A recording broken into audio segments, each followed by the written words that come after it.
So guys, we're back for another one of the World Cup videos, and today I'm here by myself because no one else can make it, but I will still be doing all the stuff we would usually have. There just won't be in our like a conversation.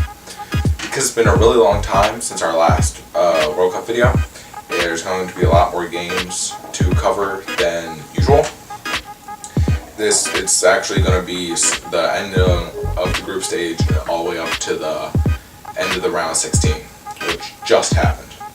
Okay, so our first game since then was Mexico versus South Korea. Mexico won 2-1. It was a very interesting game, 3 goals.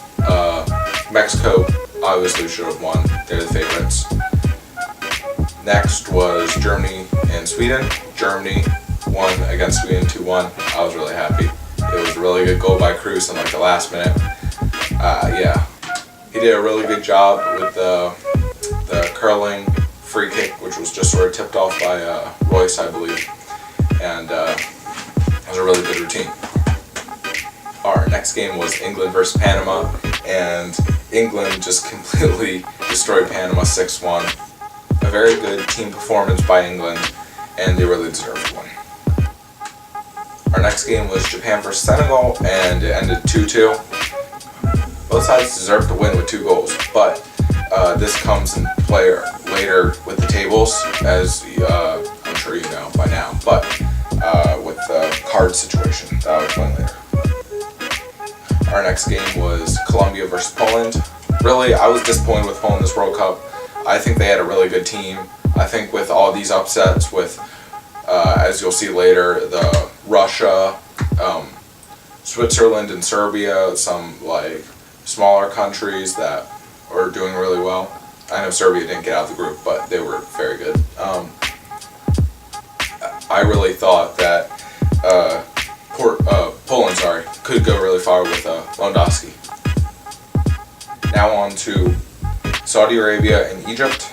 Saudi Arabia won 2-1, and really this was really sad because I was sort of on the Mo Salah hype, even though I'm not a Liverpool fan, but I really thought Mo Salah was going to make a big difference in this World Cup and do really good, but Egypt got completely destroyed in all their games, and it was really sad to see. Now on to Uruguay and Russia. This really, I thought it was going to be a really close game. Ended up 3-0 to Uruguay. Really, Russia should have done better in this game, and I thought after the back of this performance they were going to do really bad in round 16, but later on, obviously, you'll see what happens. Iran versus Portugal ended 1-1. It was really intense towards the end. I didn't watch personally, but I saw the highlights and that Iran could have went through with 6 points. Spain versus Morocco ended 2-2, tie game. Spain goes through with 5 points. Morocco did good to score 2, but it didn't work out. Personally, I was really disappointed with Morocco this World Cup. I thought Morocco could go really far because of obviously having that really good back line reinforced by Manita, and I forget how to say his name, but I think he's a left midfielder. He's quite good. Denmark and France ended 0-0. It was really sad to see because it was our first no-score game of the entire World Cup.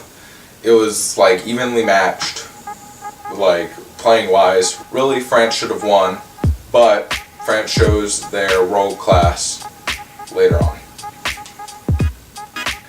Now on to Nigeria and Iceland. Argentina winning 2-1 with Rojo putting it in from, I think it was from a cross. Hopefully I got that right. Marcus Rojo, obviously defender, and being able to put in a goal like that sends Argentina through to the knockout round, when really Argentina was doing extremely bad this group stage and was very disappointing. Croatia and Iceland was the other game in that group, ending 2-1 to Croatia. Iceland did well to score, again, just like they did against Argentina, but it didn't turn out well in the end. And I was really impressed with Iceland this tournament. I thought that there was a chance, just because I really liked the underdog, that they may go out to the round 16. I don't think they would get past that, but who knows if they would have got there. But Croatia just dominated the group. I wouldn't say it was out of the blue, because you look at the team sheet of Croatia and you think, well, this is like a whole bunch of really good players. I don't see why they haven't done better in the past, but which they did now. And Argentina going through, and it was really a toss-up for who would get second in that group, with obviously Argentina struggling and Nigeria looking quite promising, along with Iceland. Okay, we were officially almost done the group stage finally. Next was the South Korea versus Germany game. Obviously, being a Germany supporter, this was like super disappointing. It was so bad on Germany's part. They had so many chances. Mario Gomez had so many chances. Timo Werner kept on giving up the ball. Really, I have too much to say for this game in this video, but South Korea in the end, I would say that because it was evenly matched, they did deserve something out of it, and they got the win. But obviously, you see 2-0, you're like, how'd they beat them 2-0 in a 90-minute game when really it was just at the end, and Neuer gave up the ball, and obviously the other goal. Mexico versus Sweden. This is where I was really getting hope while watching the Germany game, because when it was still 0-0, if Germany scored, because Mexico got beat so bad, even though they looked like they were going through the previous 2 games, they could have gotten knocked out there because they got beat so bad 3-0 by Sweden. Serbia versus Brazil was the next game. Serbia didn't score, got close a few times, and Brazil hit them with 2 goals. Switzerland and Costa Rica played. It ended 2-2, and both teams did well to score 2. This led to Switzerland and Brazil going through to the knockouts. Last 4 games. Japan and Poland played. Poland won 1-0. Still wasn't enough to get them out because they were knocked out, I believe, in the previous game officially, because they didn't win their first 2. And Japan went through even though they got beat. Colombia and Senegal played, and it was 1-0 to Colombia. I was disappointed with Senegal. Senegal couldn't get through, but they did quite well this World Cup. Now England versus Belgium ended up being a very disappointing game. I felt like everyone thought this would, except for the Spain-Portugal game, this would be one of the best games of the group stage, but it ended up only ending 1-0 to Belgium, and obviously weakened sides. Like, I guess if they were going through, we'd expect that now, but it was still a close game.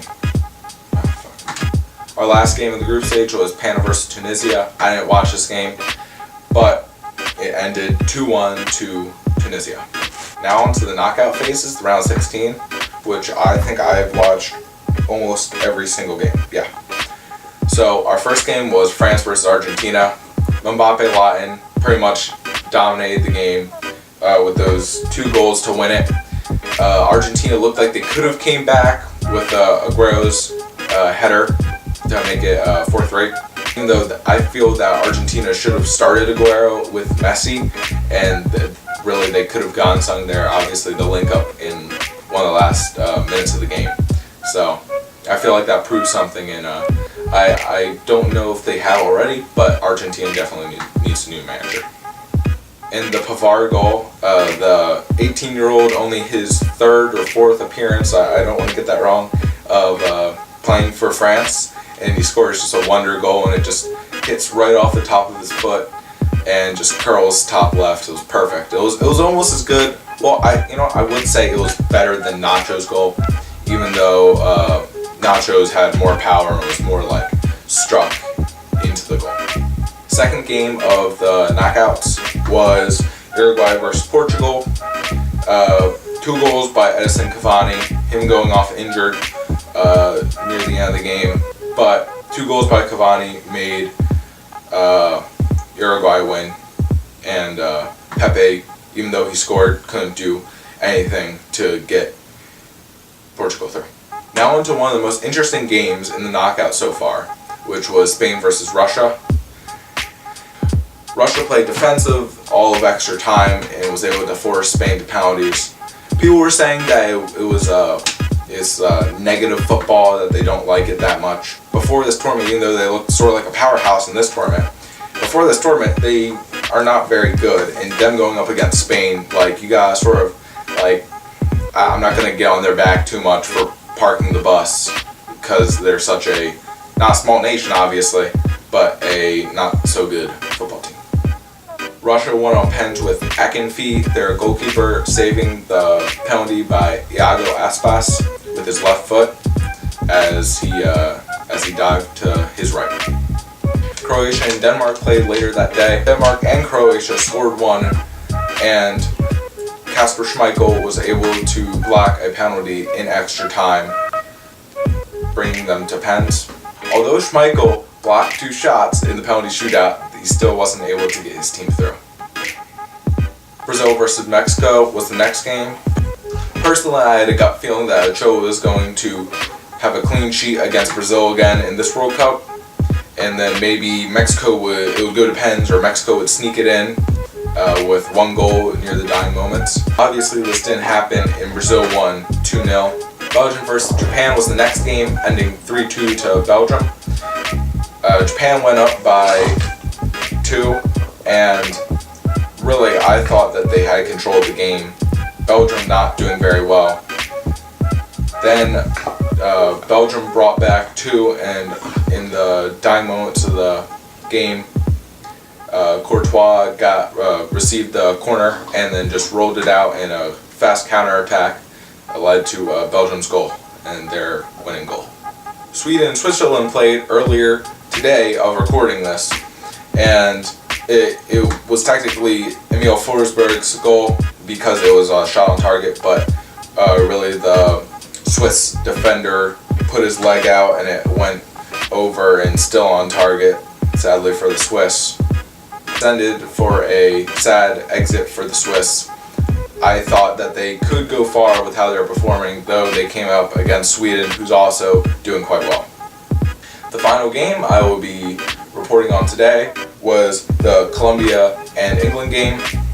England having the Harry Kane penalty around the 60th, and then Yerry Mina scoring that header to level it near the end of the game, and actually injuring himself by hitting his nads while he ran to the crowd, which he was limping around the rest of the game. Through extra time, nothing happened, and then it went to penalties.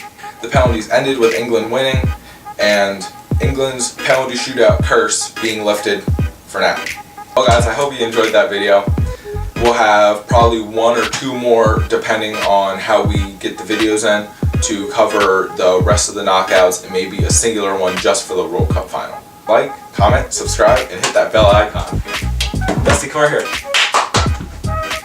Gus, come on.